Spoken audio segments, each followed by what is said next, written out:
Eu tenho para comigo que,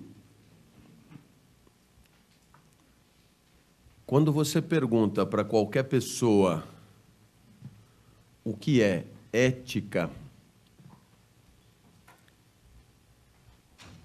as pessoas têm uma certa intuição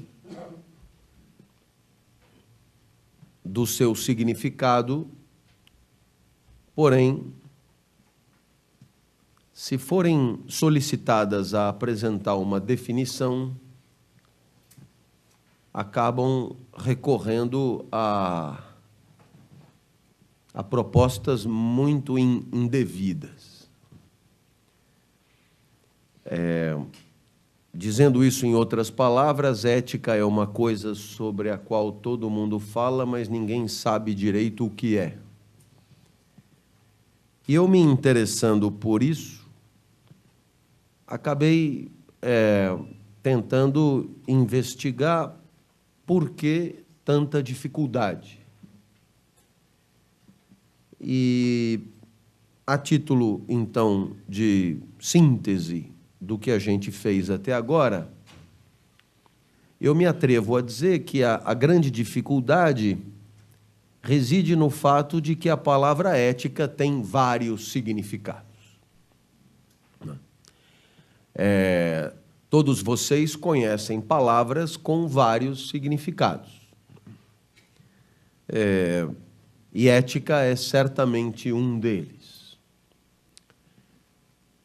E a maior dificuldade é que todos os significados da palavra ética são, evidentemente, abstratos.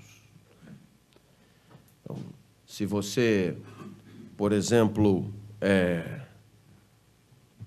pega uma palavra com um significado muito concreto, não é? Como é a palavra cadeira. Então, o significado da cadeira, ele aparece imediatamente na sua mente, porque a própria figura da cadeira se apresenta para você na sua imaginação. E se a palavra cadeira tivesse outro significado, como, por exemplo, chá de cadeira, que quer dizer espera, etc., mesmo que você fique de pé, você pode tomar um chá de cadeira, um dos significados de cadeira é um significado muito imediato que até ajuda a entender os outros significados. Agora, ética é uma palavra que tem vários significados e são todos eles abstratos, de maneira que não é muito fácil imaginar nenhum deles muito rapidamente. Então, imagino que essa seja uma dificuldade importante, né? E eu vislumbro pelo menos 4 significados diferentes para a ética, que nós já mencionamos aqui e que nessa síntese eu faço questão de retomar antes de começarmos propriamente a tratar do nosso assunto. E esses 4 significados, eles têm, digamos, uma vinculação histórica, quer dizer, eles foram hegemônicos em algum momento da história do pensamento, mas estão todos eles também presentes, né, na atualidade. Esses significados, eles continuam existindo como preocupação do homem. Então, tudo isso torna a compreensão da palavra difícil. Quer dizer, quando alguém pergunta para você o que é ética, você pode eventualmente oferecer uma resposta que dá conta de um certo sentido da palavra, mas não dá conta de outros sentidos, o que gera perplexidade no interlocutor e trunca a conversa.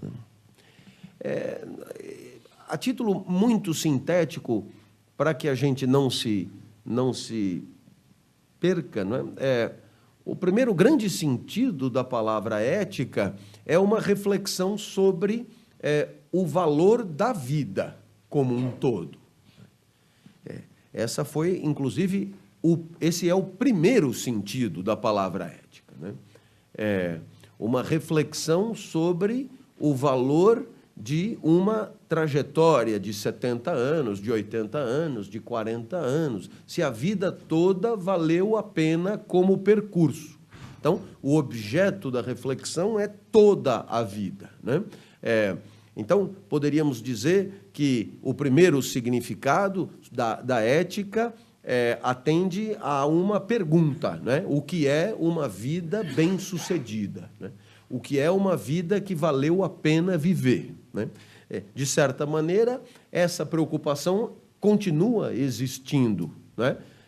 Se você pegar os anúncios fúnebres em jornal, né, você vai ver que lá, dependendo de quem morre, você tem assim uma espécie de relatório do que a pessoa fez, são destacadas coisas positivas, tudo para dar a certeza ao leitor de que aquela vida foi uma vida que valeu a pena, né?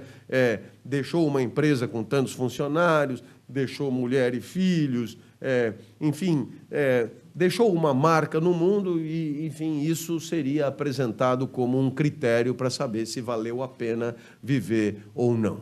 Então, eu não sei se você percebe, mas o que você chama de ética não é isso. E, no entanto, esse é o primeiro significado da palavra, né? Claro que as pessoas continuam se perguntando se a vida valeu a pena, né? Uma pessoa que tenta o suicídio, muitas vezes o faz em função da resposta que dá a essa pergunta, né? Quando a pessoa está à beira da morte com a família em volta, muitas vezes as reflexões dão conta dessa pergunta. Então, é uma pergunta que continua pertinente, mas ninguém chama isso de ética mais, né? A ética não é o valor da vida, né? A ética não é aquilo que de positivo você fez ao longo de uma trajetória de 50, 60 ou 70 anos. Mas esse é o seu primeiro significado, certo? Então, eu queria deixar isso claro. Então, naturalmente, qual é a pergunta seguinte dentro desse significado, né? Se a vida valeu ou não valeu a pena ser vivida. A pergunta óbvia é o que tem que acontecer na vida para que ela seja entendida como positiva, como exitosa, como bem-sucedida, né? O que tem que ter acontecido, né? O que tem que ter acontecido com uma pessoa para que ela possa entender que a vida foi um sucesso, foi positiva, valeu a pena? Não sei se você percebeu, essa é uma pergunta complicada, porque vamos imaginar que uma pessoa tenha começado uma empresa do nada, tenha terminado a vida com 1.500 funcionários e não sei quantos milhões de dólares de ganho anual, e 4 filhos, e um casamento de 50 anos, etc. e tal, mas foi uma pessoa amargurada, triste, sofrida, desesperada, angustiada, etc. Então, todos aqueles dados positivos, eles, de certa forma, são relativizados pela quantidade de sensações ruins que a pessoa teve ao longo da sua trajetória. Então, o que tem que ter acontecido para que a vida possa ter sido boa, né? Indiscutivelmente boa. Então, você percebe? Isso é complicadíssimo. Outro dia, uma pessoa me disse, eu trabalho em tal lugar há 40 anos, né? Era até uma loja dessas lojas que vende de tudo, né? Uma que já foi até, acho que posso dizer, Casas Pernambucanas, né? Que já teve seu momento de glória. E eu trabalho aqui há 40 anos, eu nem sabia que existia isso há 40 anos, mas lembrando, não adianta bater, né? Eu não deixo você entrar, o frio, não sei o que e tal. E a pessoa dizia que trabalha ali há 40 anos, como um argumento irrefutável de que se ela trabalha ali há 40 anos é porque a vida dela foi boa, né? A longevidade nesse pertencimento institucional é apresentado como critério irrefutável de uma vida bem-sucedida. Curiosamente, dias depois eu conheci uma jovem executiva em Belo Horizonte, do ramo do direito, diretora jurídica de empresas de siderurgia, e ela me dizia, eu fiquei 3 meses na Valorec Mannesmann, e agora eu já estou na Anglo. E ela apresentava essa rapidez de troca de emprego como um elemento indiscutivelmente positivo. E eu ainda perguntei, mas é bom trocar de emprego tão rápido? Claro, quando você fica muito tempo num lugar, é sinal que ninguém está interessado em você. Quando você troca de emprego, isso significa que está todo mundo atrás de você, e trocar rapidamente de emprego indica o quê? Que você é um executivo cobiçado, etc. e tal, e portanto a sua vida é melhor. Eu não sei se você percebeu, mas os argumentos são rigorosamente opostos e contraditórios, excludentes entre si, e os dois são apresentados como garantia de que a vida valeu a pena. Poderíamos sair daí e passar por matrimônio. Estou casado há 50 anos. E o outro diz, esse é o meu 8º casamento e todos os casamentos duram 3 anos no máximo. O de 50 anos diz, não, é porque a minha mulher é minha companheira toda a vida, é o amor. E o outro diz, eu só fico apaixonado, a paixão dura 3 anos, o primeiro ano é o ano de apogeu, tesão absoluto, o segundo ano é o ano de tolerabilidade, e o terceiro ano já é arrumar as malas e começar a arrumar o plano B para pular de galho, etc. e tal. E os dois estão convencidos de que tem razão. E eu poderia ficar aqui anos tentando mostrar para você que a tal da vida boa tem critérios os mais adaptados à trajetória de cada um. Então, a resposta, digamos, filosófica conhecida para esse tipo de pergunta, o que tem que acontecer com a vida para que ela possa ser considerada boa, é a de Aristóteles, né? E o que é que Aristóteles vai nos ensinar? Ele vai nos ensinar que você nasce com alguns talentos, né? Algumas potencialidades, você nasce com, digamos, alguns atributos que são atributos de possibilidade mesmo de vida, e que essas potencialidades, elas poderão vingar ou não, né? A alegoria é mesmo a alegoria da planta, né? Tem planta, você planta a muda, aquela muda contém potencialidades de virar uma grande árvore, mas dependendo do que acontecer na vida da muda, ela virará uma grande árvore ou não, né? E assim, com você é igual, né? César Cielo nasceu com potencialidades de ser um grande nadador, mas entre nascer com potencialidades de ser um grande nadador e virar campeão olímpico, vai uma trajetória que pode desabrochar ou não. A vida boa é a que desabrocha as potencialidades que são as suas. Neymar jogava muito no futebol de salão da Portuguesa Santista. Mas entre jogar muito com 8 anos de idade no futebol de salão da Portuguesa Santista e virar jogador do Barcelona e da seleção brasileira, tem toda uma trajetória que pode vingar ou não. Então, a vida boa é aquela que faz vingar as potencialidades que são as suas. Vamos tomar um exemplo mais próximo de nós. Eu talvez tenha nascido com alguma potencialidade didática, explicativa, capacidade de tornar claro aquilo que é inicialmente mais confuso, e essa potência que é a minha pode ter se materializado e vingado num professor de excelência ou não. Então, a vida boa é aquela que fez vingar potencialidades que são as suas. Essa preocupação é tão interessante que Aristóteles diz que, sendo a ética a reflexão sobre se a vida valeu ou não valeu a pena, eu só posso saber isso definitivamente depois que a vida acabou. Então, o que seria ética? Ética seria a avaliação do sucesso da vida depois que ela acaba. Portanto, feita sempre por outro. Claro, porque depois que a sua vida acaba, não vai dar para você mesmo fazer esse balanço, a não ser que seja recorrendo aí a alternativas transcendentais, né?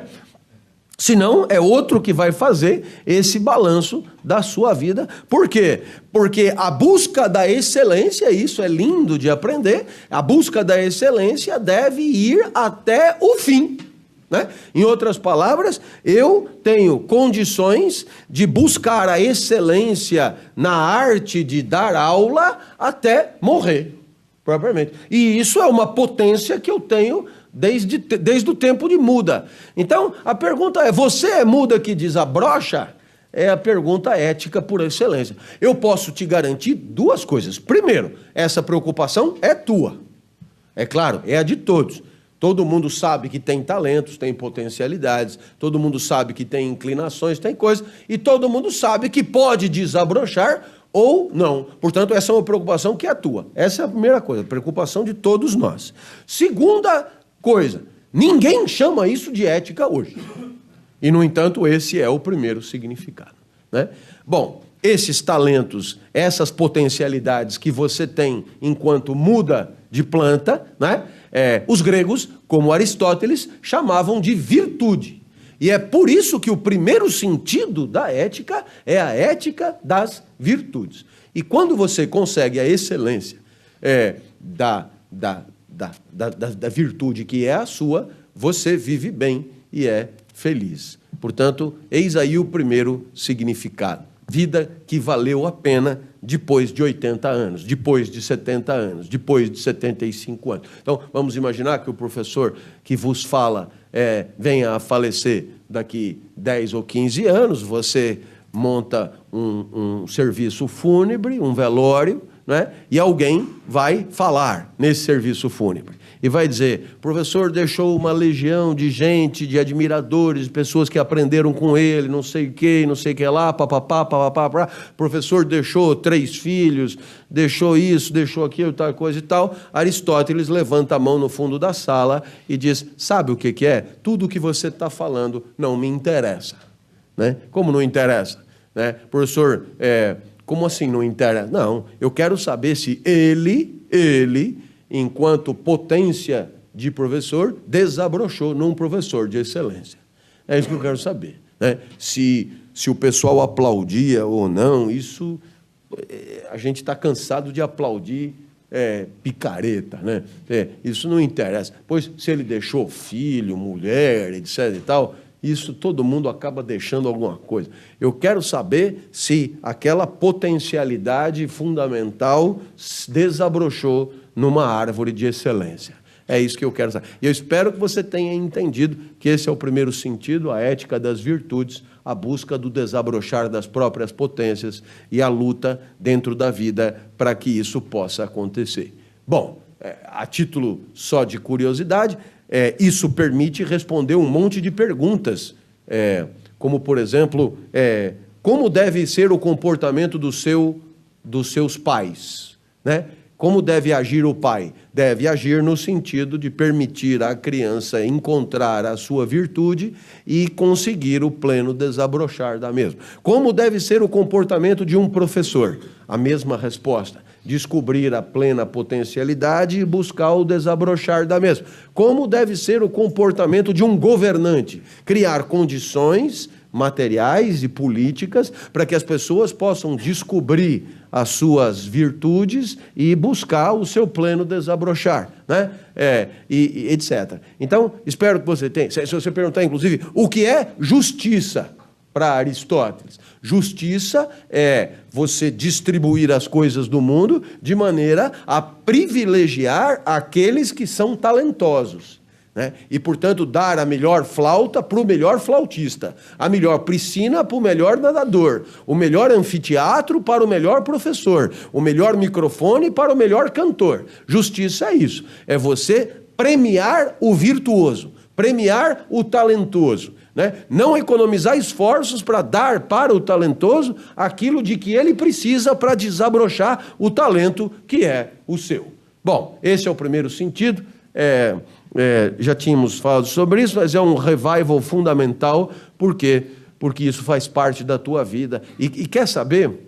É uma das ideias que mais me encanta. Se a gente chama isso de ética ou não, é um detalhe que não me parece importante. O importante é que, infelizmente, nos dias de hoje, nós tendemos a nos esquecer daquilo que nos é mais importante, mais específico, mais característico, mais fundamental, que são os nossos talentos. Né? Se você abrir a televisão, o que é que você vai encontrar? Você vai encontrar um conjunto de dicas que valem para qualquer um. Tudo, na verdade, na educação, a educação de massa, é aquilo que vale para qualquer um, né? E o que é que eu tentei explicar para você até agora? Que nem sempre o que vale para outro vale para você, porque o sucesso da vida depende do desabrochar daquilo que só você tem. Quem é na minha trajetória que me incentivou a buscar a excelência como professor? Ninguém. Né? Ninguém. Então, na verdade, todo mundo que se apresentou diante de mim, inclusive dizendo que me amava, tipo pais, etc., essas pessoas fizeram de tudo para me direcionar para aquilo que a sociedade considera fundamental, mas ignorando completamente aquilo que me era mais fundamental, minhas virtudes e meus talentos. Por isso os gregos acreditavam que era preciso resistir à intervenção da sociedade. Ora, essa abertura nos permite apresentar uma primeira ideia de poder que aqui vale a pena mencionar. O que eu acabei de dizer? Eu vou fazer através de exemplos, porque isso é relevante. Eu me lembro que, quando eu era criança, eu saí do ginásio e fui para o colegial, e eu tinha que escolher entre exatas, humanas e biológicas. E o meu pai, eu então disse que queria ir para humanas. E o que eu dizia não tinha relevância nenhuma a título deliberativo.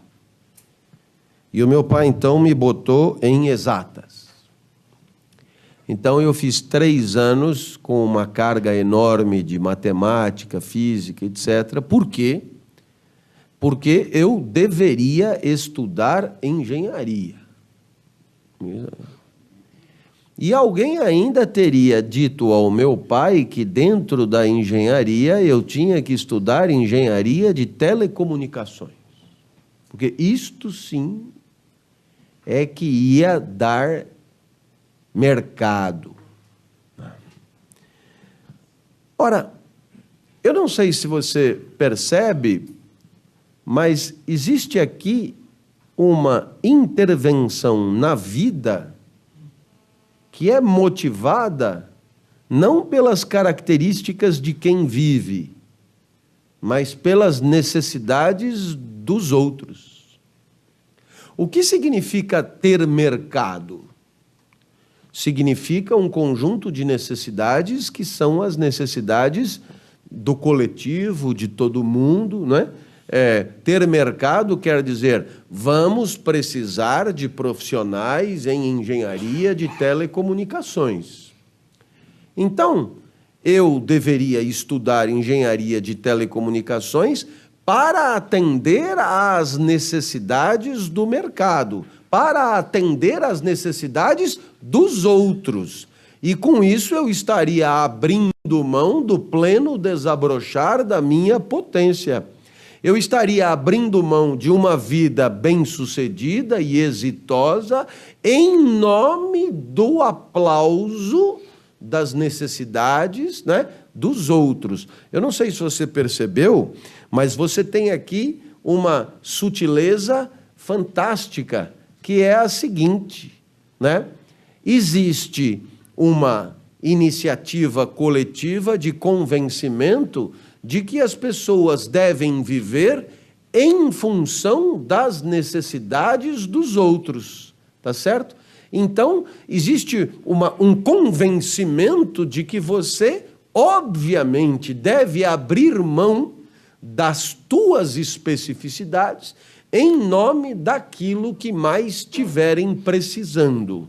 Ora, você tem aí, então, uma situação de poder que é uma situação de grande crueldade. Por quê? Porque sequer te é dada a possibilidade de dizer, olha, se você quiser, você pode encarar uma vida em cima dos teus talentos. Mas, se você optar por uma vida em cima das nossas necessidades, a tua vida vai ser mais fácil e nós vamos te recompensar. Não. Ainda se fosse assim, haveria uma chance para os mais corajosos, resistentes, heróicos até, de lutar pelo seu próprio talento. Não, muitas vezes essa possibilidade sequer é levantada. Você vai casar com não sei quem, você vai estudar tal coisa, você vai viver desse jeito, você vai herdar as empresas da família, você vai administrar os bens do seu pai, você vai não sei o quê. E isso é dado como uma obviedade. E se você levantar a mão e disser, mas muito embora meus pais tenham me deixado uma empresa gigantesca, não faz parte da minha natureza, não é? Administrar nada, né? Então, no fundo, o que eu queria mesmo é tocar saxofone, né? Então, claro, eu não sei se você percebeu, mas existe aqui uma situação de poder muito interessante, que é uma das que mais importa, que é o fato de você entregar a sua vida a critérios que não são os critérios das tuas potências, das tuas virtudes e dos teus talentos. É a coisa mais normal do mundo de acontecer, né? Então, no meu caso, eu comecei cometendo algumas heresias. A primeira delas foi não fazer a tal faculdade de engenharia, né? Mas ainda assim eu tive que fazer direito, que era uma espécie de compromisso político, né? Entre a engenharia, que era o desejado, e as humanas, que é o que eu queria. O direito, digamos, era a parte das humanas tolerada, né? Porque, bem ou mal, direito tem mercado, propriamente. E depois tive que aguentar 5 anos de direito até conseguir ter condições de poder suficientes para definir a trajetória da minha própria vida, que seria como professor, para desencantamento, tristeza, angústia, dor e decepção dos meus pais, que depois de tanto esforço acabaram vendo um filho abraçar uma profissão tão pífia e tão pouco reconhecida, ilegítima e pouco remunerada como é a profissão de professor. Então, espero que você tenha percebido, existe aqui uma questão de poder fundamental, que é o poder de fazer da tua muda uma grande árvore, né? O poder de fazer da tua potência uma realidade, né? O poder de, após identificar qual é a tua praia, fazer dessa praia uma praia de Copacabana, né? O poder de controlar a própria existência em função do pleno desabrochar daquilo que você tem de melhor. E esse poder sobre si mesmo é um poder sobre o qual ninguém fala hoje também, né? Se eu perguntar na rua, o que é o poder? As pessoas vão falar, é a Dilma, né? É o Zé Dirceu, é o Joaquim Barbosa, é o não sei o quê. Aí você poderia perguntar para a pessoa, mas aproxima um pouco da tua vida. Porque as pessoas estão longe, né? Aí aproxima muito. O poder é o dono da empresa que manda em mim, o poder é o meu chefe, né? Que manda em mim, o poder agora. Mas é muito difícil ou praticamente nula a resposta que diz: poder é a prerrogativa que eu tenho de conduzir a minha vida apesar de tudo. Apesar de tudo. Apesar de tudo é apesar de todas as forças que agem na contramão do pleno desabrochar da minha potência. Eu de vez em quando faço umas brincadeiras e eu digo, apesar dos professores que eu tive, eu me tornei uma pessoa lúcida. né? Então, esse cara é arrogante, ele é insuportável, etc. Não, eu estou sendo absolutamente verdadeiro, né? De cada 100 professores, 99 só me atrapalharam, né? Nunca se preocuparam comigo propriamente. Pelo contrário, procuraram me empuxar goela abaixo um conjunto de informações que pouco ou nada me ajudaram a desabrochar plenamente a minha potência. E olha que a minha virtude era igual a deles, supostamente. A de ser professor. Seria normal que um professor tivesse como primeiro cacuete o de tentar encontrar professorzinhos no meio dos seus alunos. Nunca! Nunca! E quantos professores eu tive? Nunca!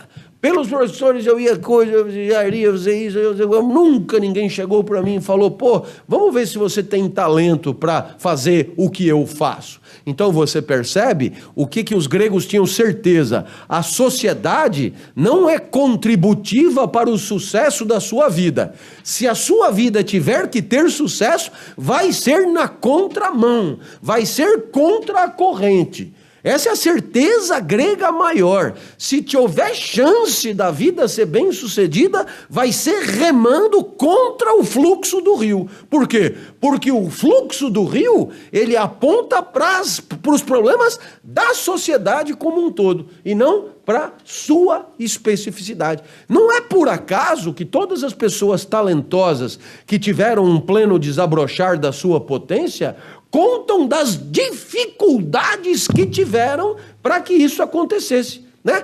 Por quê? Porque, no final das contas, é preciso muita audácia e muita coragem para plantar a cara, dizer, quer saber, não vou fazer porra nenhuma disso, o meu negócio é ser pintor, o meu negócio é isso, é muito difícil você enfrentar, digamos, um poder estabelecido que vai na contramão do seu poder de autogestão e autodefinição da sua própria trajetória.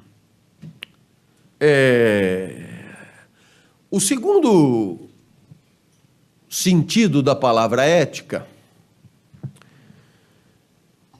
porque o primeiro é ética como pleno desabrochar da própria potência, o primeiro sentido é a resposta da pergunta, o que é uma vida bem-sucedida? O segundo sentido da palavra ética é outro. Vou começar por aí. E qual é o segundo sentido da palavra ética? O segundo sentido da palavra ética é como devo agir. E percebe que isso já está mais próximo do teu entendimento. Se você tivesse que apostar numa definição de ética, você jamais apostaria num anúncio fúnebre e numa avaliação de 80 anos. Mas você apostaria numa avaliação de um comportamento isolado, de um comportamento específico, de alguém que agiu e poderia ter agido diferentemente. Então, como devo agir? Essa é a pergunta. Então, eu não sei se você percebe, mas nesse segundo momento, a pergunta mudou em relação ao primeiro momento. Então, se você tivesse que dar uma única definição de ética, você podia dizer, os gregos que se lixem. Não tem como, foram eles que inventaram a palavra. Não tem como abrir mão. Então, você poderia tentar uma definição assim. Reflexão sobre a melhor maneira de viver e de agir. Bom, deu conta, mas já ficou uma definição, né? Coisa amarrada, dura, né? Reflexão sobre o valor de uma trajetória de 80 anos e o valor de uma conduta tomada em 5 segundos. Deu conta, mas é a mesma coisa que você querer reunir sob a mesma palavra uma pamonha, né? E um liquidificador, né? Quer juntar, junta, né? Você junta pamonha e liquidificador, chama de alguma coisa esquisita e diz, essa coisa esquisita é coisas feitas de milho e eletrodoméstico que liquefaz. Quer fazer, faz. Mas você percebe que o fato de você colocar sob a mesma palavra coisas de significado tão diferente, muito mais atrapalha do que ajuda. Isso que eu estou tentando dizer para você. Aquilo que um grego chamava de ética, nada tem a ver com o que chamamos de ética. E isso torna a coisa complicada, porque quando você abre a televisão, tem sempre um especialista que aparece e que diz: vamos falar de ética. Aristóteles já dizia que, pois é, velho, só que o que ele chamava de ética não é o que nós chamamos de ética. Então, as coisas que Aristóteles possa ter dito são super relevantes para discutir o valor da vida nos interessa, só que nós não chamamos mais isso de ética. Chamamos de outra coisa, nem sei bem do que chamamos, mas ética não é. Ética é o valor da conduta, né? De séculos para cá, ética é o valor do comportamento. Agiu bem, agiu mal. Agiu com justiça, agiu com injustiça. Agiu com honestidade, agiu com desonestidade. Ética é isso. É o valor de uma conduta. As condutas têm valor. E o valor da conduta é o objeto da ética. Bom, o segundo sentido da palavra ética é ética que não é mais de virtudes. Que não é mais de virtudes, mas é uma ética de resultados. Eu vou chamar assim, para facilitar muito a tua vida. Eu poderia chamar de ética de consequências, ética consequencialista, mas eu vou chamar de ética de resultados. E por que razão eu vou chamar isso de ética de resultados? Ora, muito simples. A pergunta, se antes a pergunta era: o que tem que acontecer na vida para que a vida seja considerada bem-sucedida? Resposta: o pleno desabrochar da própria potência. A pergunta agora é: o que tem que acontecer na minha conduta para que ela seja considerada boa? Né? Essa é a pergunta. Quer dizer, o que confere justiça à conduta justa? Né? O que confere honestidade à conduta honesta? Né? O que a conduta tem que ter para que ela possa ser boa? Qual é a bondade da conduta boa? Aonde está? Aonde está? E a resposta desse segundo sentido é muito clara. Uma conduta boa é uma conduta que enseja resultados ou consequências boas. Pronto. Por isso, ética dos resultados. Uma conduta boa é uma conduta que desperta resultados bons. Né? Então, nesse sentido, eu não sei se você percebeu, mas nós estamos diante de uma proposta ousada. Por quê? Porque se alguém disser para você o que faz com que uma conduta boa seja boa, a resposta que nós estamos dando não é a conduta. É o que aconteceu depois. Aconteceu depois. Está claro? Quer dizer, o que faz com que uma conduta seja merecedora do título de boa são todos os resultados que ela desencadeia. Se os resultados foram bons, é porque ela foi boa. Enquanto ela não produziu resultados, então eu não posso saber se ela foi boa. A conduta pela conduta não tem valor moral. A conduta só tem valor moral depois que eu descobri o que foi que ela despertou, acarretou, fez acontecer. Por isso, ética de resultados. O valor está no resultado. Bom, você vai dizer, sei lá, podemos pegar um exemplo. Você pega um pai, né? Ele vira para o filho e diz: vai ver o que você fez. Na verdade, ele não deveria nunca dizer isso desse jeito, porque a criança já fez, ela não pode ir ver o que ela fez, porque ela já fez, não tem nada para ver. O que ela vai ver é o resultado do que ela fez. E por causa do resultado, a conduta foi digna de repressão, digna de condenação. Né? Vai ver o que você fez, vai ver o que aconteceu no mundo como consequência do que você fez. Né? Então, como a consequência foi ruim, então a conduta foi ruim. Esse é o segundo sentido da palavra ética. O valor da conduta definido pelo resultado. Podemos dar mais exemplos.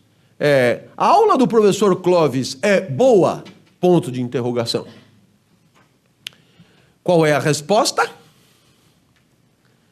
A resposta é: todos os que vêm assistir na Ihara, das 11 a 1, preenchem uma ficha de avaliação. E a ficha de avaliação é altamente positiva. Então, a aula é boa.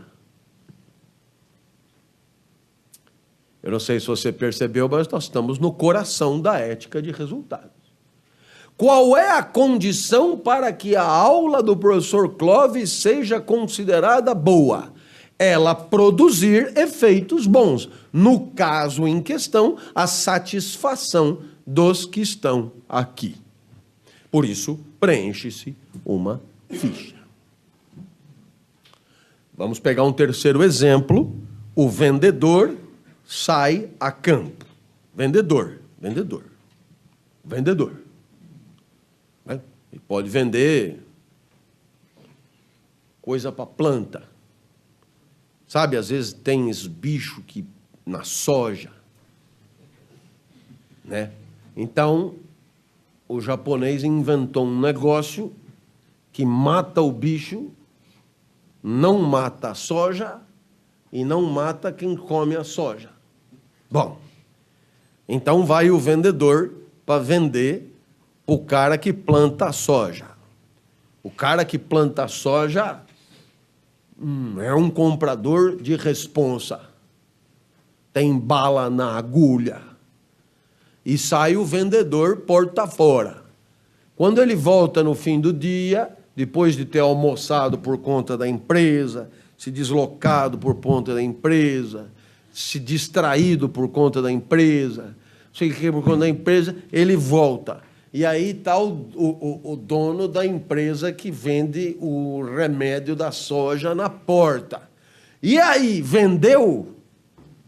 E o vendedor diz: vendi tudo.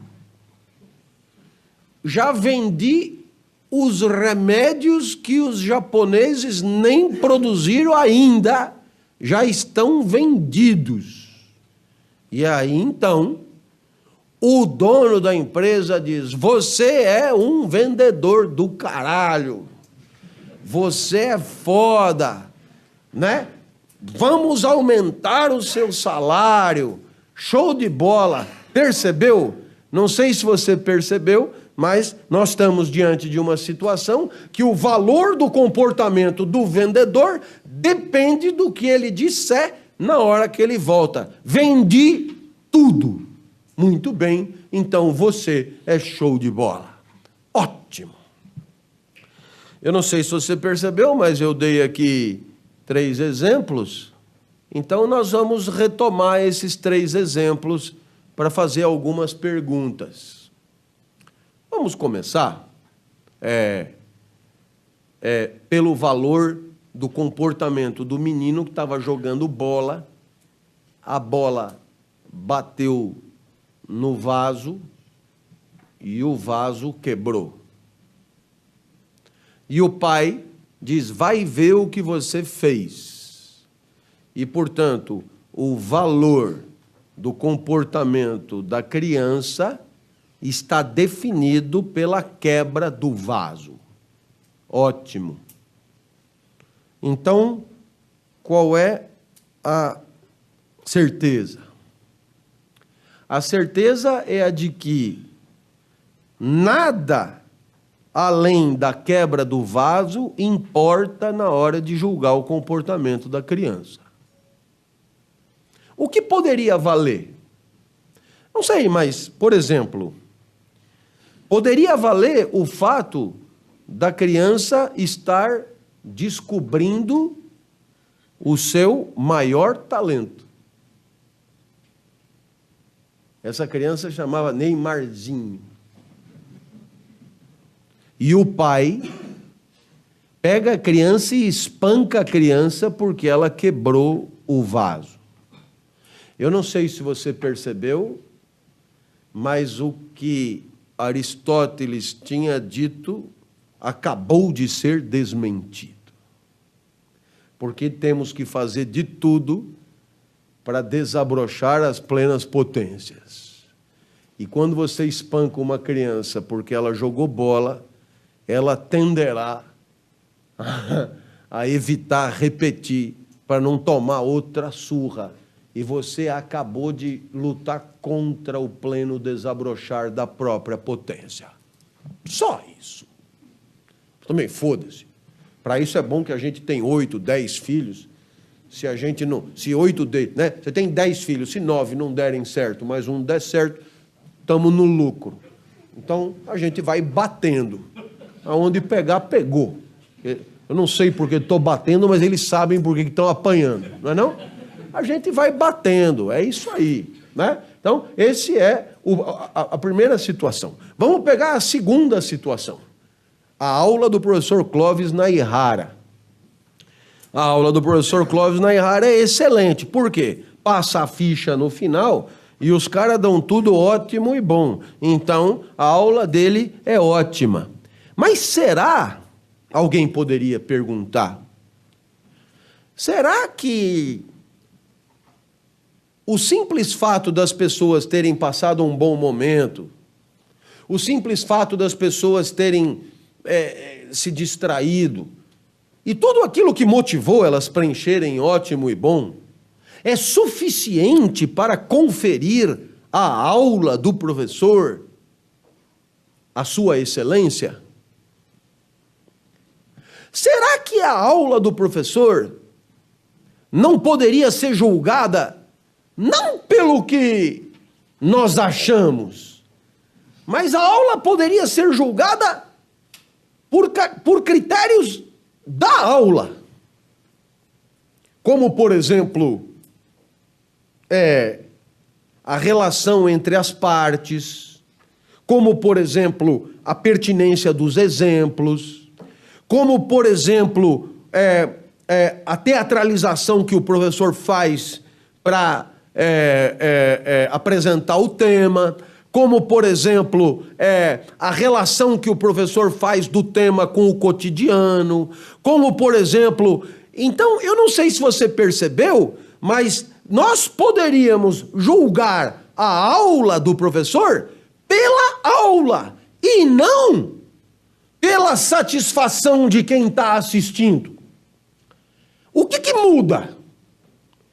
O que muda é o seguinte: se no primeiro caso o valor da aula depende do resultado, eu troco o auditório, eu posso trocar o resultado da aula.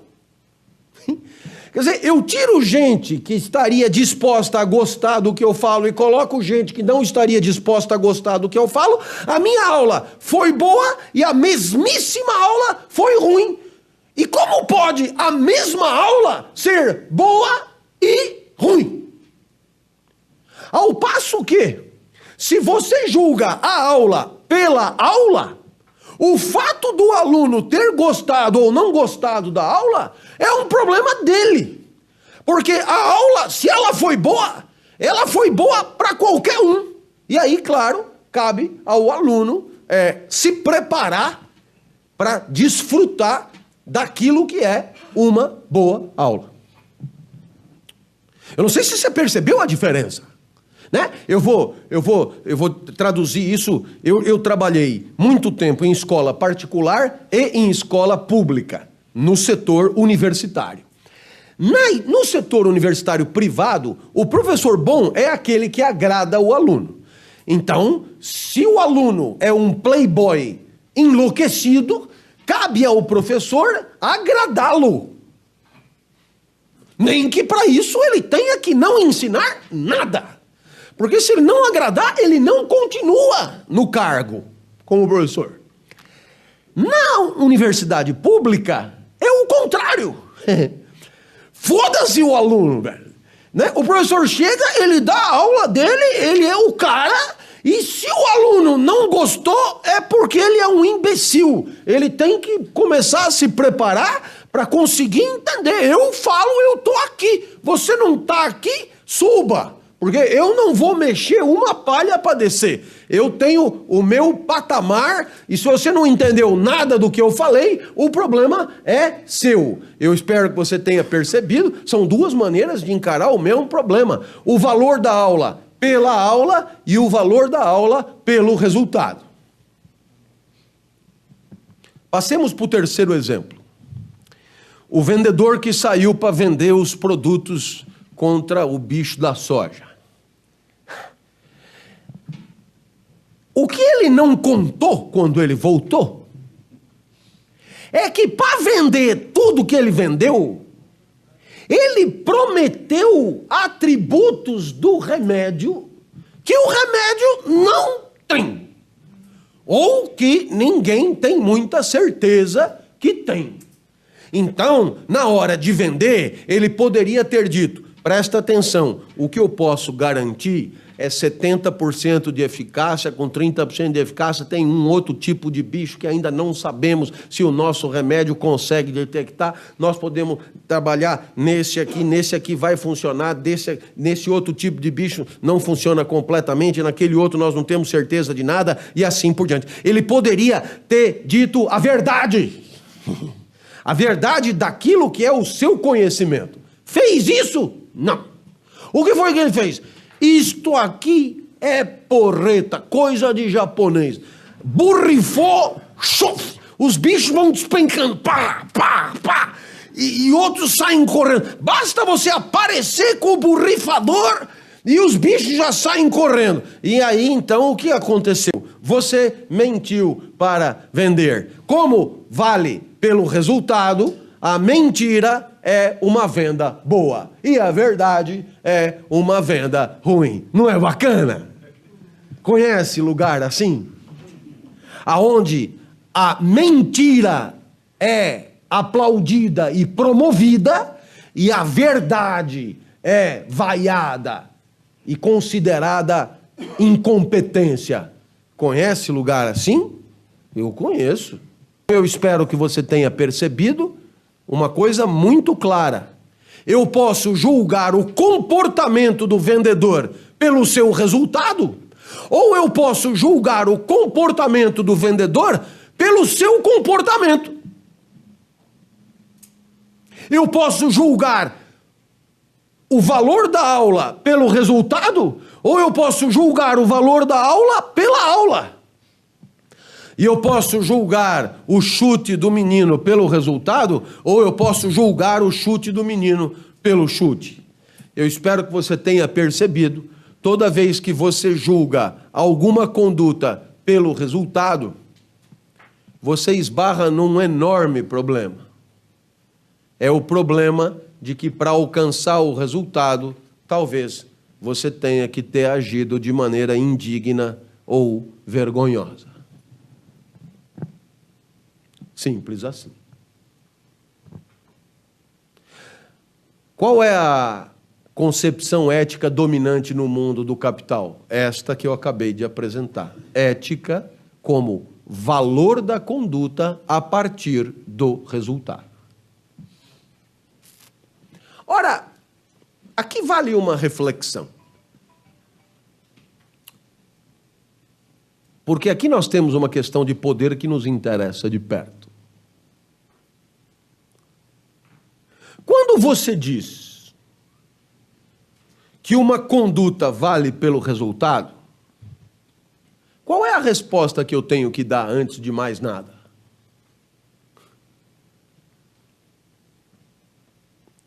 Né? Alguém diz: olha,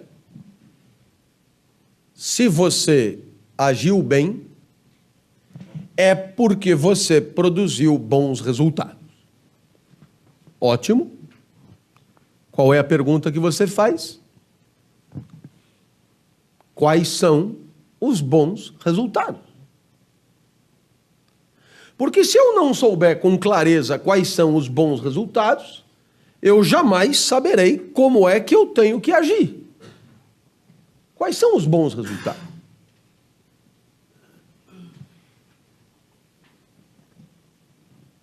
Voltemos então para o jogador de futebol.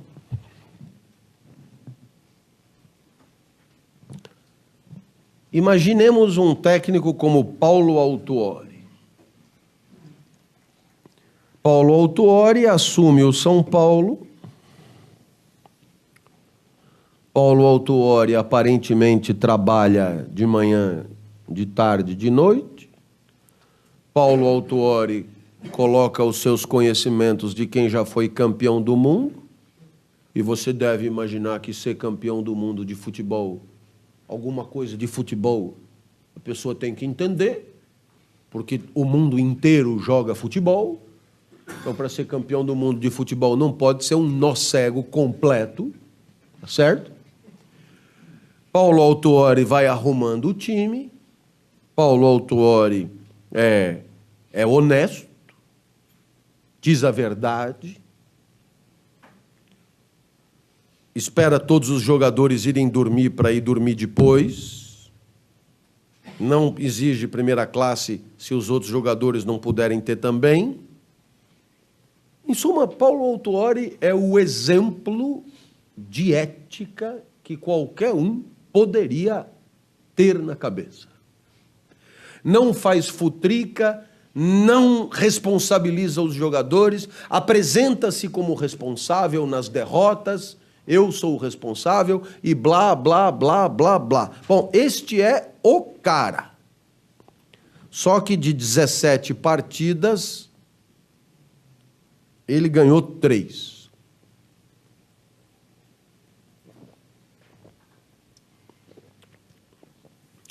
Então, Paulo Autuori cai. Olha que bacana.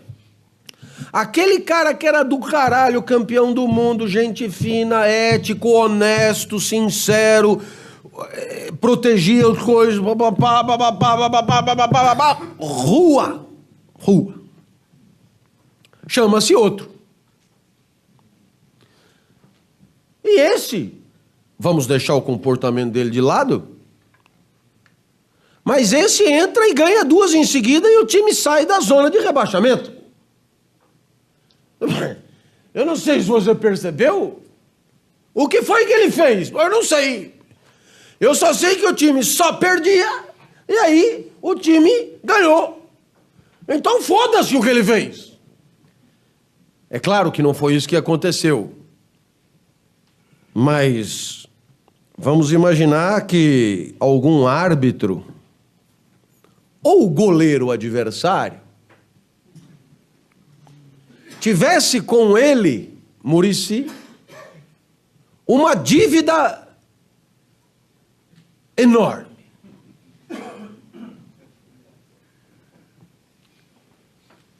Então, diz o técnico, eu preciso ganhar, malandro, é a hora de você pagar a sua dívida.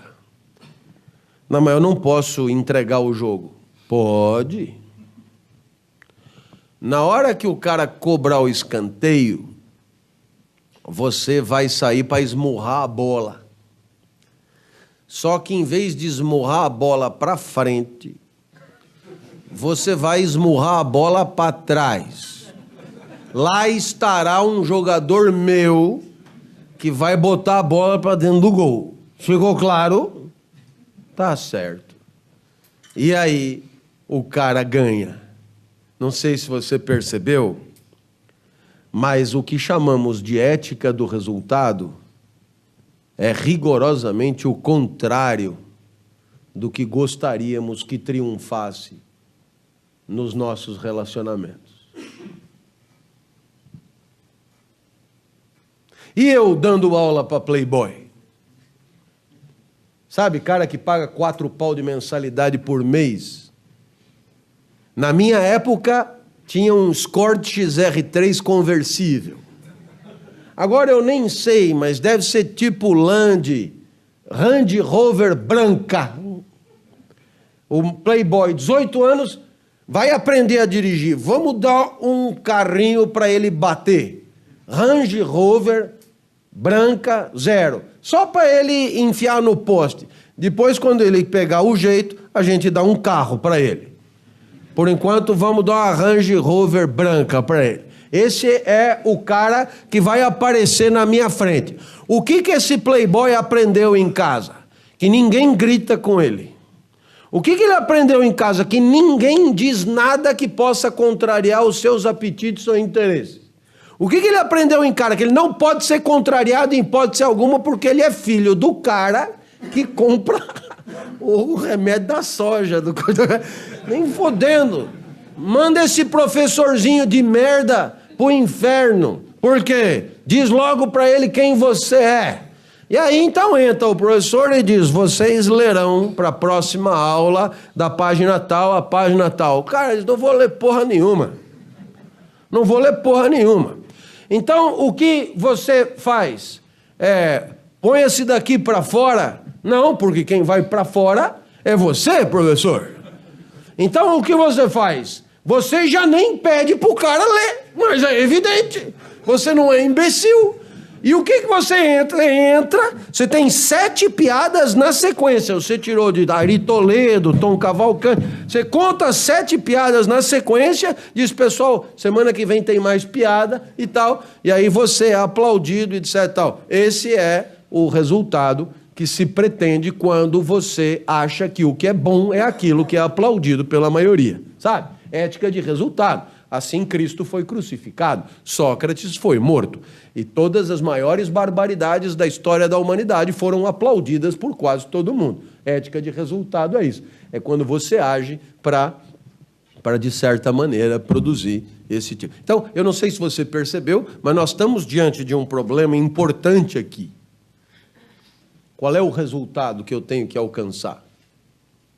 E aqui, a questão do poder é fundamental. Quem é que manda? Manda quem define o resultado que temos que alcançar. Se você preferir, manda quem define a meta. Ou você supôs que fosse diferente? Então,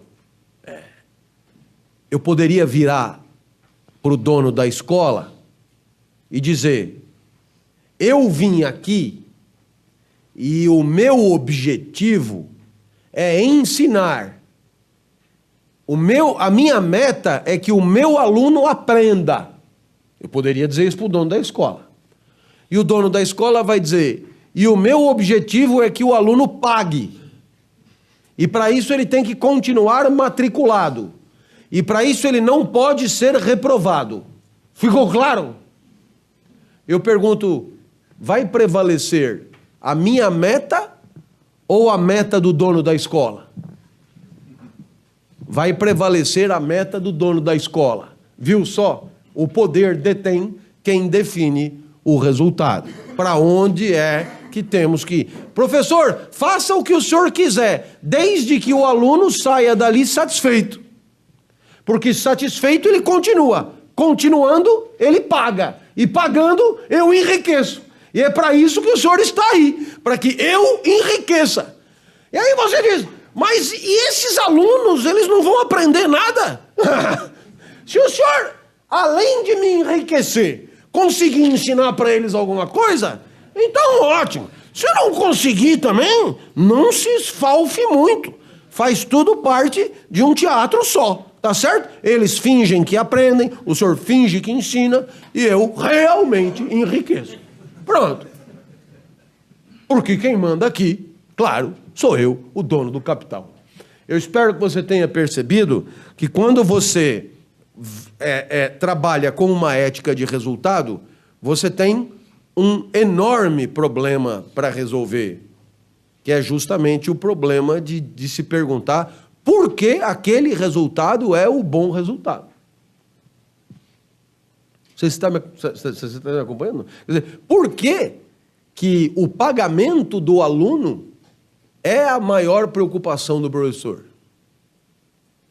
Por que não deveria ser o aprendizado do aluno? Sabe aquela coisa? Se não tiver um nível mínimo, você está reprovado. Aí o aluno diz, se eu for reprovado, eu vou trocar de faculdade. É um direito que te assiste. Aí você vai dizer, bom, mas então quais são as condições para que eu possa reprovar um aluno? É trabalhar numa escola que tenha prestígio suficiente para repor aquele aluno como pagante. Agora, num mercado em que todas se equivalem, certo? Unicid, Uninove, Uni8, Uni15, Uni22, Uni-Guararapi, Uni-Jaqueta, Uni-Coisa, num lugar desse, pô, eu saio da Unip, vou para a Uninove, para a Unicaralho, Unicoisa, UniFMU, Uni não sei o que e tal. Pô, dá tudo na mesma? Então, você vai dizer, bom, é que aqui nós estamos... Não, então, você acaba perdendo o poder de definir qual é o bom resultado. Na hora que você perde o poder de definir qual é o bom resultado, você não tem poder nenhum, porque você é obrigado a agir perseguindo o resultado definido por outro. Você me entendeu? Eu te juro, se você puder ir para casa pensando nisso, nossa, o quanto você terá progredido. Até que ponto eu participo da definição dos resultados legítimos da minha conduta? Ou até que ponto o que se espera da minha conduta é definido por outra pessoa?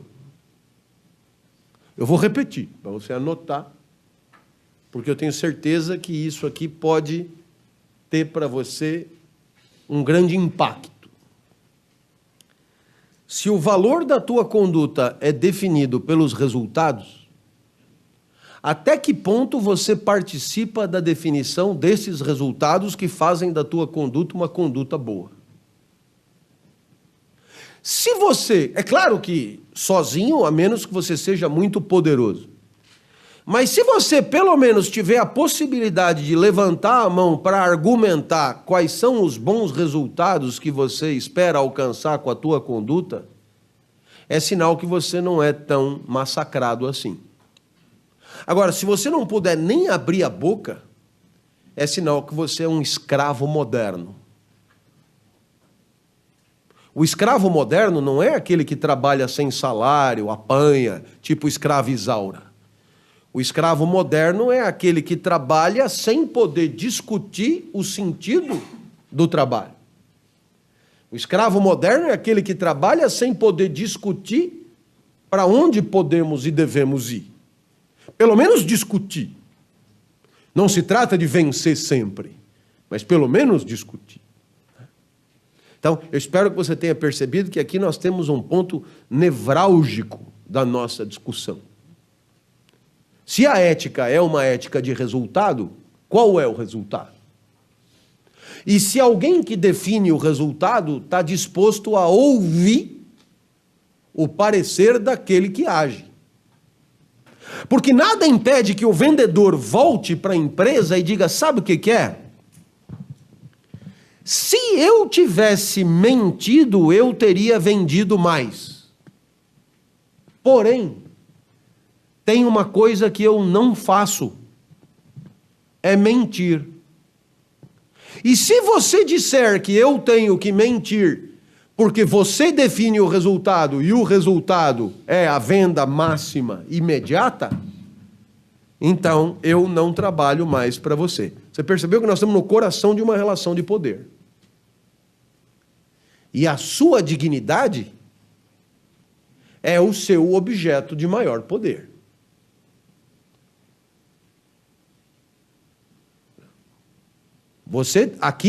Você manda. Mas existe um limite. E esse limite eu não vou abrir mão. Então, para a gente continuar brincando, vai funcionar assim.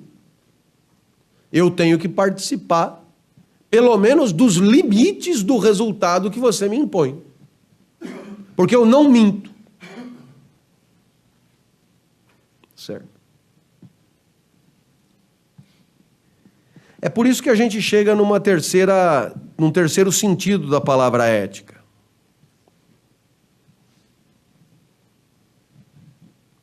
O terceiro sentido da palavra ética tem a mesma pergunta: como é que eu devo agir? Só que a resposta é completamente diferente.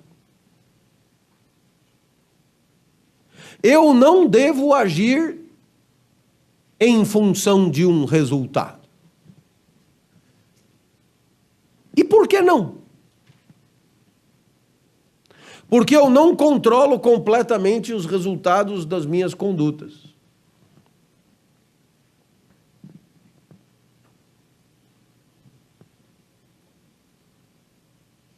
Como assim eu não controlo completamente os resultados das minhas condutas?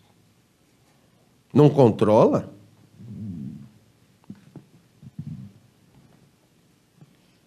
eu saio de casa para dar aula e você já me acompanha e sabe como é a minha aula. Lá na universidade, eu tinha um aluno ouvinte. Este aluno ouvinte era deficiente físico e negro. Esse aluno ouvinte sempre me colocava a par das suas dificuldades existenciais. Como, por exemplo, o abandono pela mulher, etc. E num belo dia, o aluno ouvinte não compareceu. Na outra semana, também não. Eu fui me interessar e acabei descobrindo que ele tinha decidido abreviar a própria existência.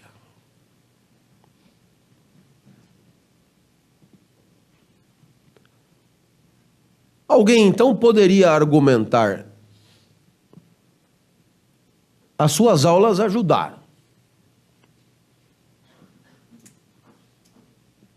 Eu tenho a impressão que sim. Porque a filosofia, dependendo de como você está, ela aborrece muito.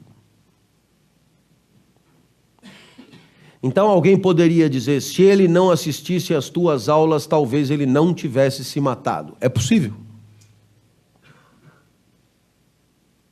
Ora, pela ética dos resultados, eu deveria ser responsabilizado pelo seu suicídio. E aí eu levanto a mão e digo: mais um minutinho.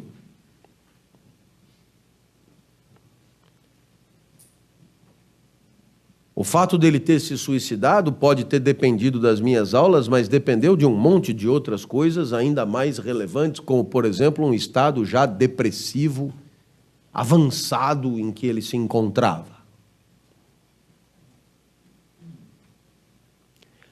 E o que é que você aprende com o que eu acabei de te contar? Que nenhum resultado tem uma causa só. E ninguém é responsável sozinho por resultado nenhum. Nem bom e nem ruim. E essa é a grande observação que faz o Steve Jobs na sua biografia, autobiografia. Ele diz assim: muita gente me pergunta o que foi que eu fiz para chegar aonde cheguei, e eu sou obrigado a esclarecer. Quando eu fiz o que eu fiz, eu jamais poderia imaginar chegar aonde eu cheguei. E 99% do que aconteceu para que eu chegasse aonde eu cheguei não foi consequência do que eu fiz. Eu poderia ter feito as mesmas coisas. Se tivesse sido 2 ou 3 dias depois, teria sido um fracasso absoluto.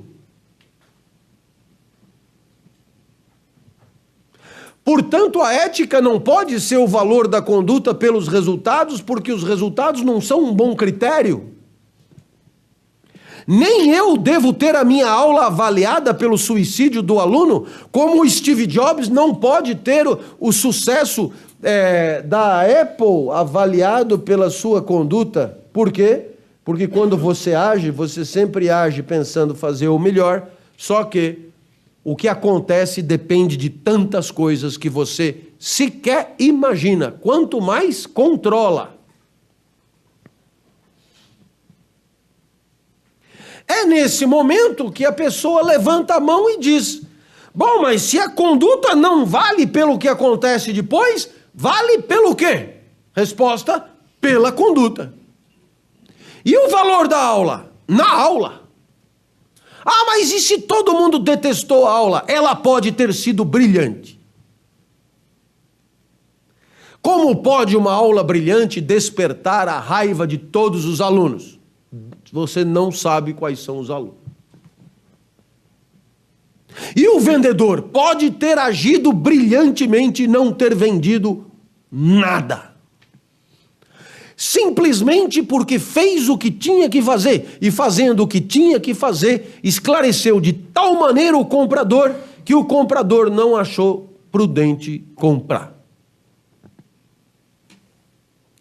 O vendedor que esclarece o comprador com honestidade costuma não vender.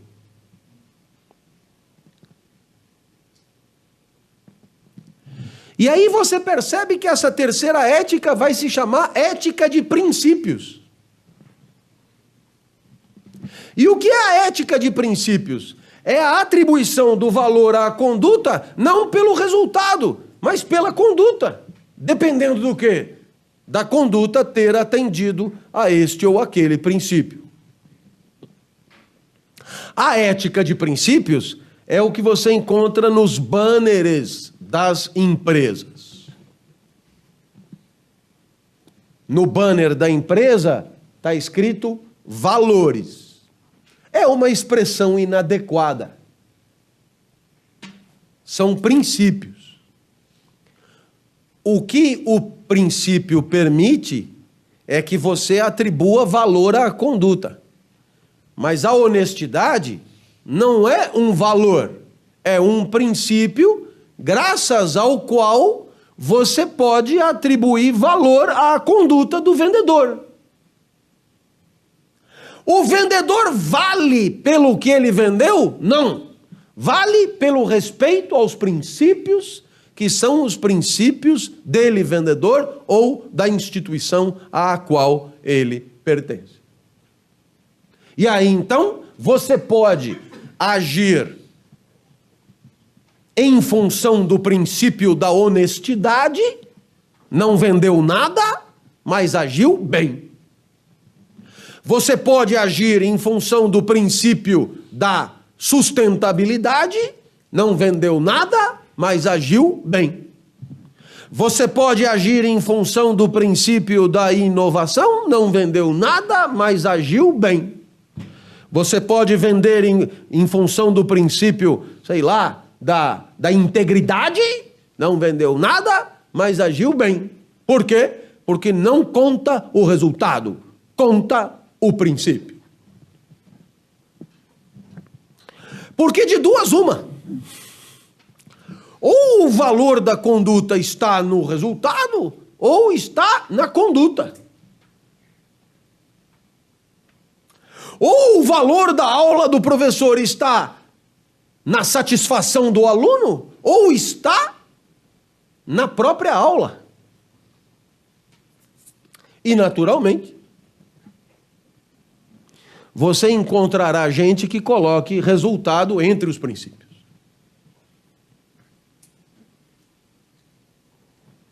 E agora eu espero que você tenha entendido o quanto isto é um erro. Fui super elegante. Um erro. Porque se tem uma coisa que um resultado é que ele não é um princípio. Se tem uma coisa que o princípio é que ele não é o resultado. Por quê? O princípio é o que uma conduta tem que ter para valer por ela mesma. Foda-se o resultado. Se você traz o resultado como princípio, né? É isso. A ética dos princípios é a ética do valor da conduta pela conduta. Pela conduta. A ética do resultado pelo resultado. Ora,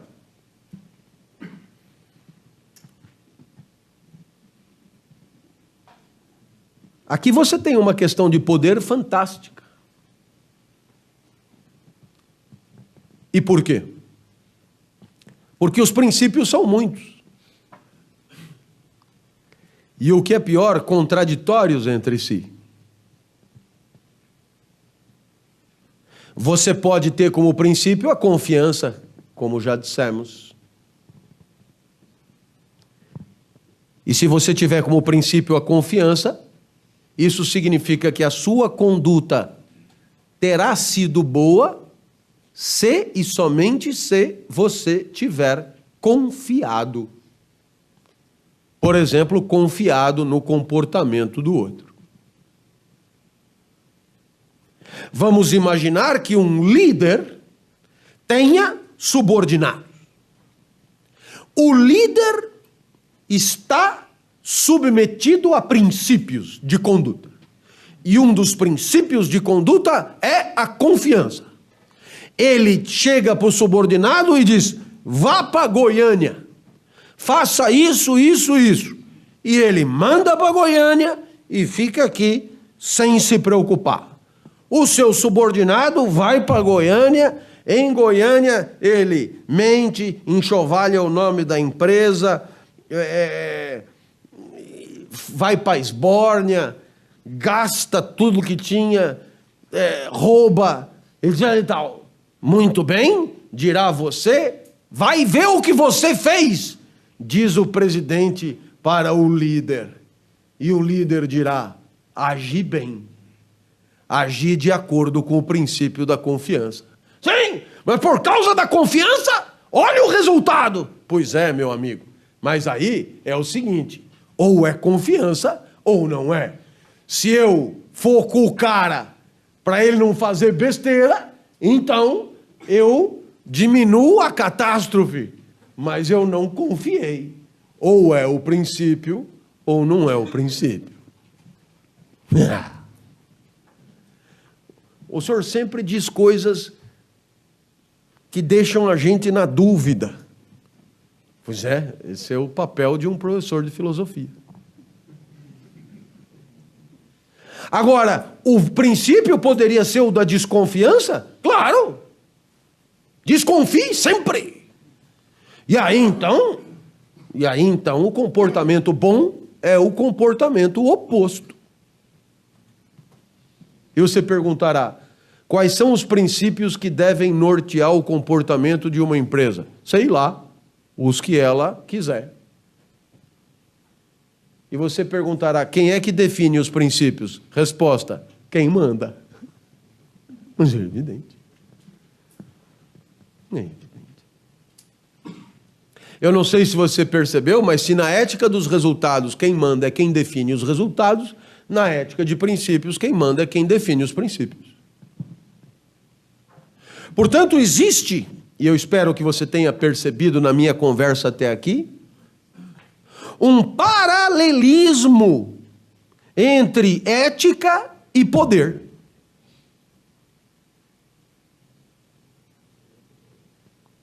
E esse paralelismo entre ética e poder é que faz da ética ser um tema tão interessante. Por quê? Porque se o poder fosse exercido sem nenhuma preocupação ética, nós viveríamos como vivem os leopardos. O que é o estado de natureza? O estado de natureza é o triunfo da força, e o poder é exercido pela força dos mais fortes sobre os mais fracos. O que diferencia a sociedade de leopardos da nossa sociedade? É que no nosso caso o poder não é exercido como lá. E por quê? Porque aqui o poder é inseparável da ética. Em outras palavras, você exerce o poder invariavelmente tendo que responder à pergunta: como eu deveria exercer o poder? Quem deveria exercer o poder? Com que limites deveria exercer o poder? E assim por diante. Então, o que é que nos diferencia de búfalos, leopardos, leões e do mundo animal e do estado de natureza? É que lá o poder é sem ética. E, portanto, o poder é uma mera questão de destreza, força, velocidade, habilidade, força de mandíbula e assim por diante. O que é que caracteriza o poder entre nós? Tudo isso, força, destreza, habilidade, mandíbula, tamanho de coisa, tudo isso. E ética. E ética. Por quê? Porque aqui não funciona como lá. Ah, é muito parecido. Você é que pensa. Qual foi a última vez que passaram a mão na sua bunda sem você autorizar? Pode ter certeza que se fosse no estado de natureza, você só não... Você acha que é uma zona? Ah, meu amigo, pode ser muito pior do que é. Dr. Freud, Mal-Estar na Civilização, página 1. A vida na civilização é um horror. Se não tiver civilização, é muito pior, velho, sabe? Velha esmagada, criança dilacerada. E você, é só o cara olhar para Anderson Silva, olhou para os seus glúteos e gostou, corra. E corra com uma vantagem, além de tudo, ele deve correr rápido também. Não tem coisa. E você? Você não, segura a sua onda. Ah, pode acontecer um estupro? Pode. Mas quando acontece um estupro, é um negócio pegam o cara na cadeia, curram ele na cadeia também. Quer dizer, o estuprador, ele até estupra, mas não é assim. Saiu aí, vou escolher uma pra mim. Não, é coisa. Civilização existe. Portanto, o exercício do poder é temperado pela ética o tempo inteiro. Quem deve exercer o poder, em que condições, sabe? De 4 em 4 anos, troca, entendeu? Ou pelo menos pode trocar.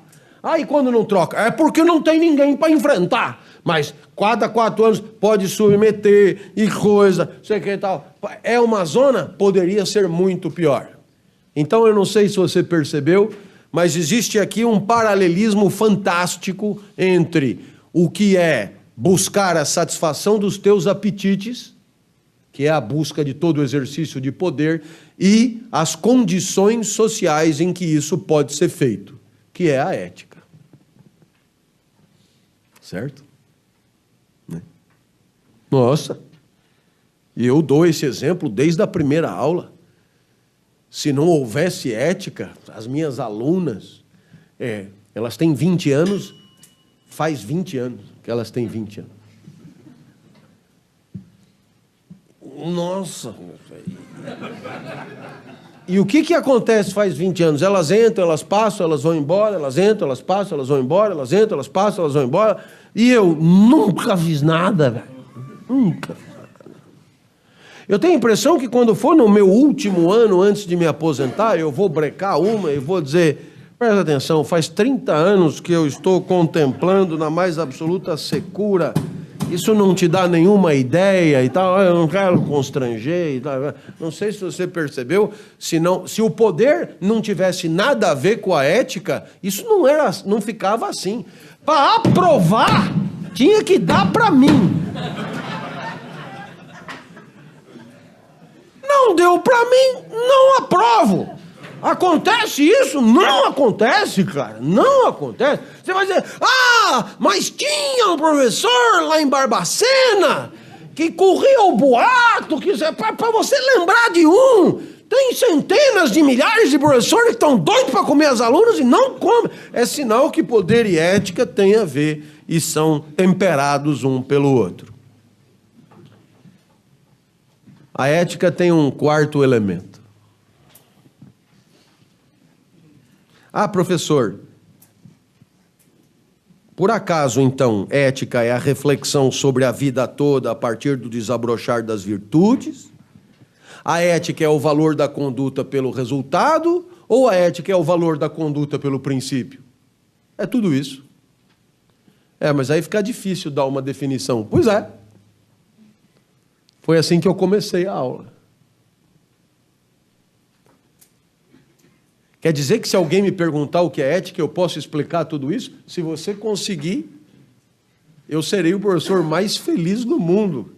E você vai gerar uma perplexidade no seu interlocutor. Vai, caralho, esse cara, porra, né? Por quê?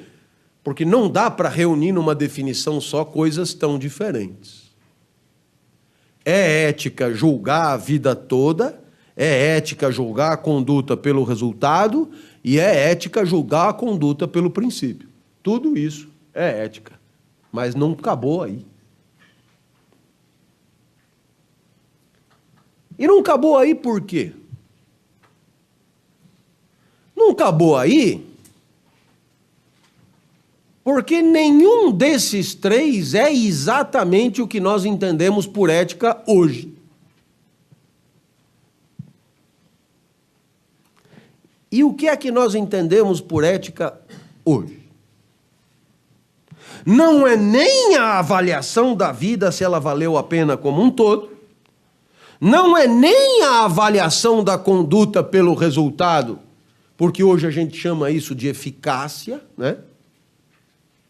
Não é nem a avaliação da vida por uma tabela de princípios, né? Avaliação da conduta por uma tabela de princípios que se imporiam universalmente, mas o que nós chamamos de ética hoje é um acordo sobre como queremos conviver.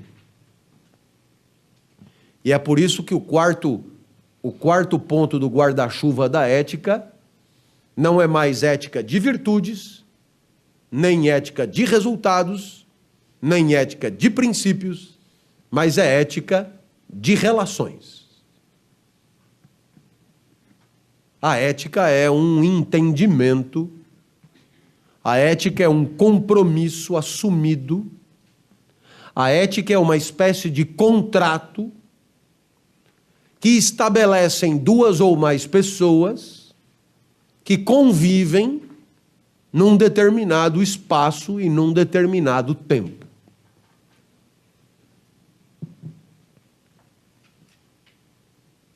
Nesse momento você dirá, mas o que mudou? Ora, o que mudou é que pela primeira vez você foi convidado a participar dos critérios de maneira explícita.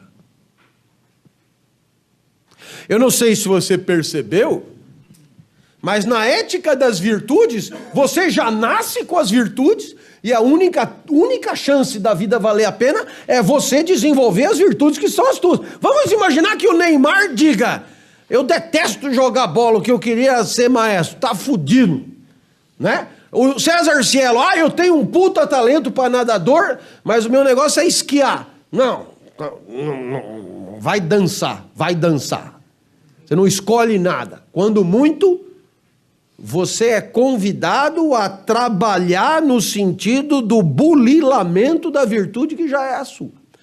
Na ética dos resultados, quase que 100% do tempo alguém definiu a meta e você vai atrás. Na ética de princípios, quando você entra na empresa, os princípios já estão lá. Você, quando muito, é convidado a assinar e se comprometer a respeitar os princípios que já estão lá. Pois nessa ética, nas relações, é diferente. Porque a relação começa zerada. E é no calor da relação que nós vamos definindo os critérios da convivência ali dentro. Então, não se trata de respeitar o que já está pronto, mas de passar a respeitar o que as próprias pessoas em relação consideram importantes. Não se trata de respeitar os valores dos outros, mas de deixar claro para os outros quais são os nossos valores.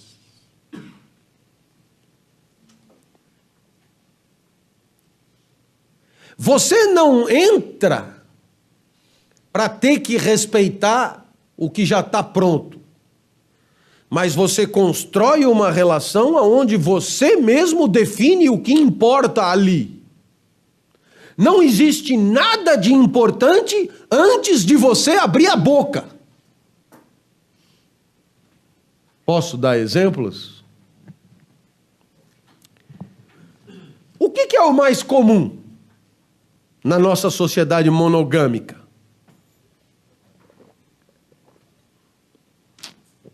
Um homem casa com uma mulher, vamos pegar esse caso, relativamente ultrapassado. Um homem casa com uma mulher, e o que é o mais comum? O que é o mais comum ali é o seguinte: sexo é só um com o outro. Agora, por exemplo, se a mulher quiser ir no supermercado com o primo, a não ser que seja um marido troglodita completo, mas pode, né? A mulher quer fazer curso para tirar carta de motorista. Então ela vai fazer com o tio. Pode. Eventualmente almoçar com o colega no trabalho. Pode.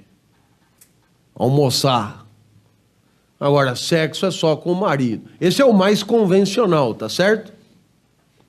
Mas o que é que propõe a ética nas relações? Não tem nada pronto antes da gente começar a nossa.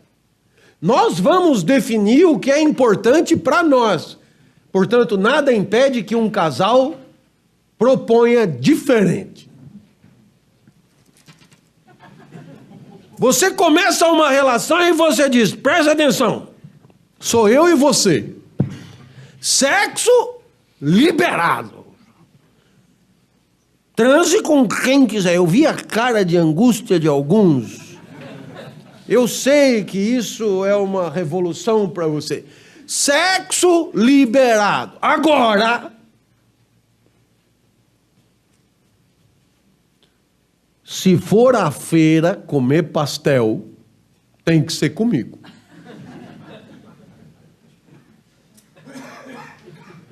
É gozado você rir. Porque você é um conservador. E quando eu digo que você é um conservador, eu não estou te criticando. Somos todos conservadores. Mas eu não sei se você percebeu, a partir do momento que a gente não vai cometer crime nenhum, pela ética nas relações, poderíamos ter a liberdade de, no relacionamento com o outro, definir o que é importante para nós e o que não é. Ah, mas o vizinho lá é só papai e mamãe, não sei o que. Então, mas o vizinho faz do jeito que ele quiser.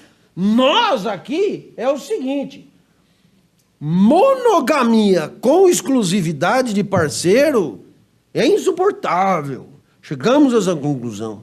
Ninguém merece 30 anos com um pinto só. Vá dar para quem você quiser. Agora, me deixa. Eu vou diversificar as etnias. Nossa, velho. Né? Então, você tem ali um acordo. Né? Eu vou lá. Aí, você vai dizer, essa ética nas relações é uma putaria? É uma zona? De jeito nenhum. Por quê? Porque à medida que você vai convivendo, você vai estabelecendo compromissos com aquela pessoa. E o que é que se espera? Que você seja respeitador dos compromissos que você mesmo propôs. Essa é a diferença. É que até a ética nas relações, você tem que respeitar os compromissos que você não propôs. Agora você respeita os compromissos que você propôs. Você percebe a revolução do que eu estou te propondo? É tão revolucionário que você me olha com desconfiança. Mas o que é que você aprende com a ética nas relações? Que a ética não é só o respeito a um jeito de agir, mas é a proposição de um jeito de agir. A ética não é só pagar o bilhete na hora de entrar no ônibus. A ética é levantar a mão e dizer por que o ônibus não é gratuito para todo mundo. Propor o passe livre é como propor o sexo livre. E não é uma zona. Eu posso, mas você também pode. Nós dois estamos de acordo. Ah, mas e se um dos dois não tiver de acordo? É claro que não rola. É claro que não rola. E por isso nós estamos diante de uma questão de entendimento, de como nós que convivemos, queremos conviver. E você perguntará, qual é a condição para que isso dê certo? Que as pessoas possam levantar a mão para falar. E você dirá, isso no caso do casamento costuma acontecer. É possível. Já dentro de uma empresa, nem sempre. É muito provável que as pessoas não se sintam autorizadas a levantar a mão para falar o jeito que elas gostariam de viver ali dentro. O jeito que elas gostariam de conviver ali dentro.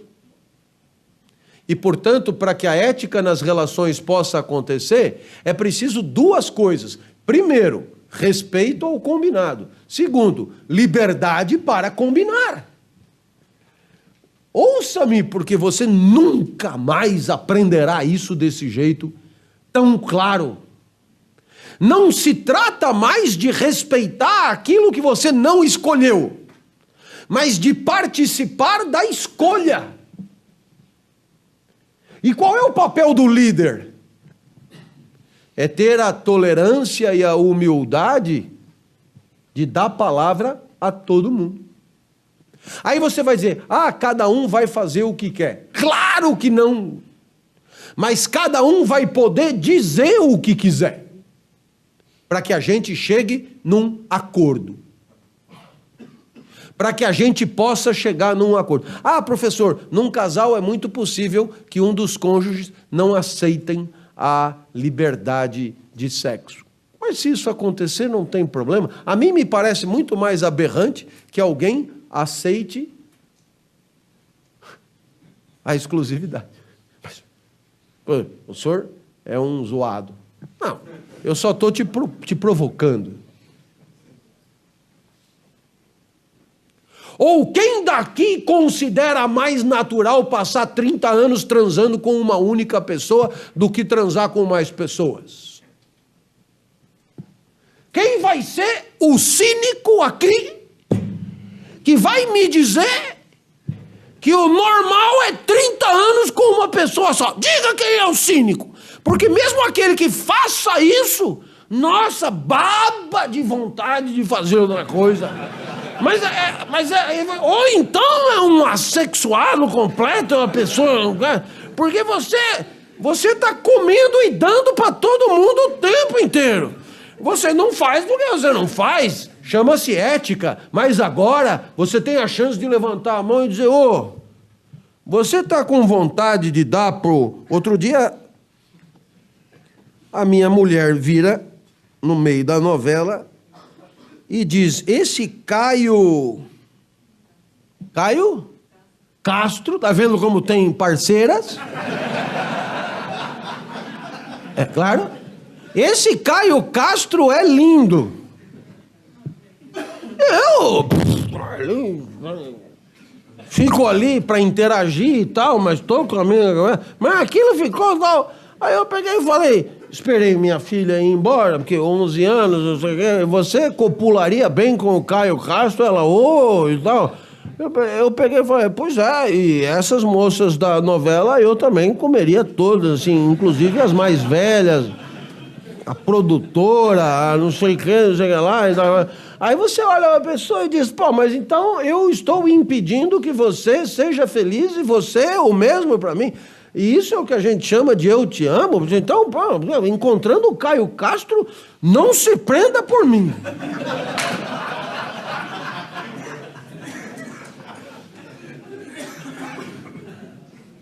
Como é que você pode dizer que ama uma pessoa se o que ela mais quer você proíbe? É claro que tudo isso aqui é uma provocação para que você perceba que a ética não é só o respeito a princípios estabelecidos, mas é a possibilidade da participação na definição dos princípios. E eu tenho dito aos presidentes das empresas, e eu tenho alguns que são meus fãs, como eu imagino seja o caso do Júlio, e eu tenho dito isso a eles. A ética nas relações não é semear a zona dentro da empresa, mas é confiar no capital de inteligência de todos ali presentes. Deixa falar. Porque toda vez que você parte da premissa, por princípio, de que você não tem nada a aprender quando o outro fala, você se coloca numa posição de tamanha fragilidade que você está a um passo de se tornar paranoico. Uma empresa é um espaço complexo de relações. Quanto mais você acreditar que decidir sozinho é melhor do que contar com a inteligência de todo mundo, mais você caminha para dar com os burros na água sozinho. Quanto mais você ouvir, mais você estará abastecido de variáveis e nuances que poderão calibrar a tua decisão no sentido do quê? No sentido da melhor convivência ali dentro. Não se trata de abrir mão do poder de decidir, mas sim de um novo modo de operacionalizar a decisão. A ética nas relações é você deixar claro para a pessoa o seguinte: ela só vai ter que respeitar aquilo com o que ela tiver concordado em respeitar. E se ela não tiver concordado em respeitar aquilo que for fundamental ali dentro, ela será convidada a participar de outra convivência, de outro espaço. Você está me acompanhando? Você não chega para a pessoa e diz: escuta, os nossos valores são esses, assina aí embaixo. Você percebeu? A pessoa assinou sem abrir a boca. A ética nas relações diz: sabe o que é? Você vai participar da nossa convivência. Você gostaria de nos informar o que é importante para você? Houve uma inversão, amigo. O novo colaborador, ele não assina a lista que você deu, ele traz para você a lista que ele considera importante. E aí você diz: sabe o que é? Daquilo que você trouxe, isso já é coisa nossa. Portanto, seja bem-vindo. Isso aqui não é coisa nossa, mas é bem interessante. E eu vou comunicar aos outros, quem sabe a gente não incorpore. Agora, esse último elemento, nós aqui somos completamente contra. Se você fizer questão, não vai rolar. Se você não fizer questão, abre mão disso. E a gente, você percebeu? É um processo de negociação. É um processo de negociação em que o novo é convidado a manifestar o que é mais importante para ele. Então, não se trata de você encaixotar o cara numa camisa de força e obrigá-lo a respeitar aquilo que ele não considera, por definição, o mais relevante. Mas, ao contrário, trata-se de ouvi-lo e aprender com ele aquilo que ele considera importante para todos nós. Isto é um espaço arejado de relacionamento, onde o novo recém-chegado já é convidado a manifestar a sua inteligência, seus valores, as coisas que considera importante, e com isso já propor um início de relacionamento. Porque quando você encontra uma mulher pela primeira vez num bar, na rua Aspicuelta, você não chega para ela, tira um papel e diz: estão aqui os meus valores, você assina e a gente começa a namorar. Não, não é assim que acontece. Você ouve e fala, ouve e fala, ouve e fala. Havendo alinhamento, a relação vai progredindo. Não havendo alinhamento, a relação vai esfriando. Pois muito bem, por que que nos espaços profissionais não pode ser assim? E, naturalmente, para esse ponto, nós temos uma nova reflexão sobre o poder.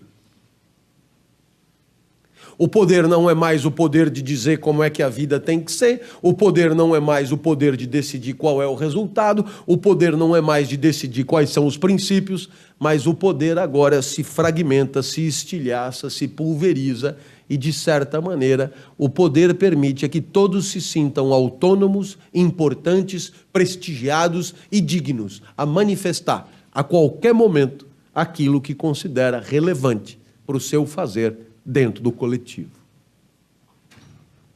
A isso talvez devêssemos chamar democracia.